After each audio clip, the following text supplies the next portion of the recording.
আর জেনা করলে, অবিবাহিত হলে শাস্তি হচ্ছে 100 বেত্রাঘাত।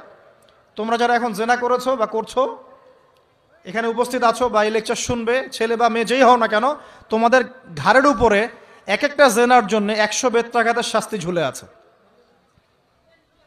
এই কথা তো কলেজের মধ্যে পৌঁছালো না।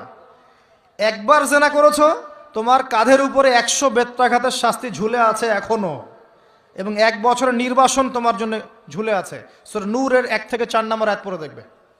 আর যারা বিবাহিত ব্যক্তি, যে দেবর ভাবি জেনা করেছেন, দুলাভাই শালি জেনা করেছেন, হ্যাঁ, এই প্রতিবেশীর স্ত্রীর সাথে জেনা করেছেন, অমুক কর্মকর্তার স্ত্রীর সাথে জেনা করেছেন, আপনারা পৃথিবীতে বেঁচে থাকার অধিকার হারিয়ে ফেলেছেন।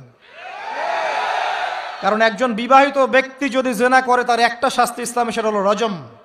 তাকে কোমর পর্যন্ত মাটিতে পুঁতে ফেলে পাথর নিক্ষেপ করে হত্যা করতে হবে, এটা ইসলামের বিধান।